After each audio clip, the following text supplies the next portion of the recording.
Kuwiye kan, we Kuwiye kan, we Kuwiye kan,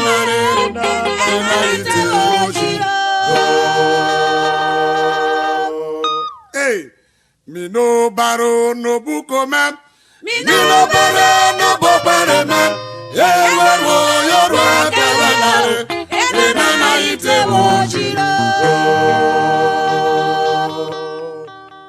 The Lord we are serving is a lover of praises, and He does wonders through praises. Yes, yes,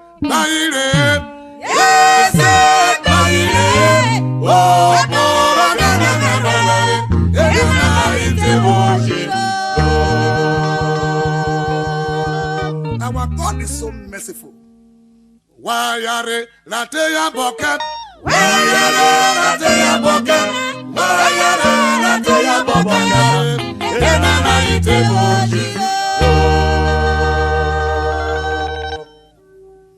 When men bow to you, that makes you a star. And when stars bow to you, that makes you a superstar. Listen, when God exalts you, men will consult you. And when heaven back you, everything will bow for you. Kuwiye, when your cloud is full, your rain must fall. No wonder in 1 Samuel 16, 1-13, no king was found among the 7 sons of Jesse until the David in number 8 came. Listen, as God is special among metals, may God distinguish you among men. Music.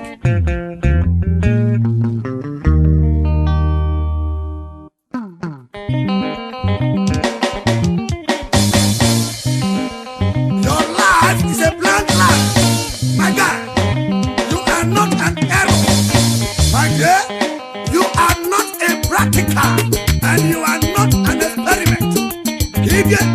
You are fearfully and wonderfully made to fulfill the wonderful purpose of God. No baro no buko man.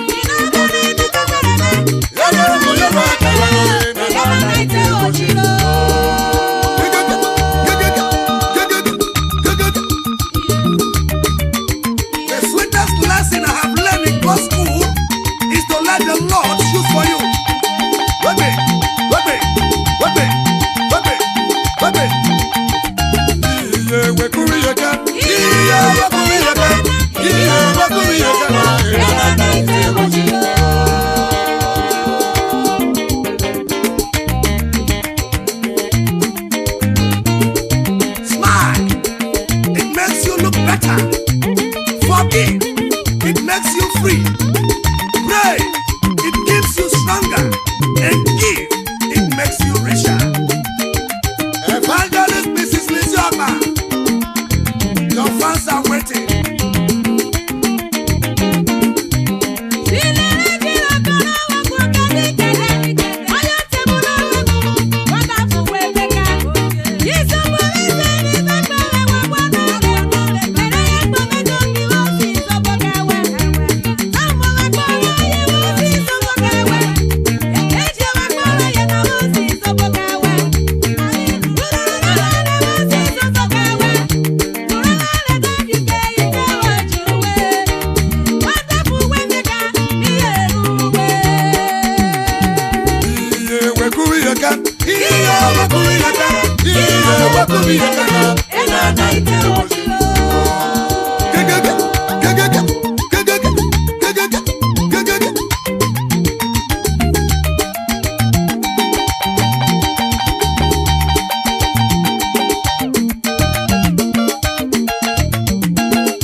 easy and makes you dizzy, don't become lazy.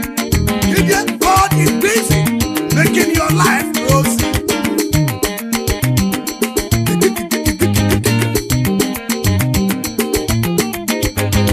No baro no buko benare.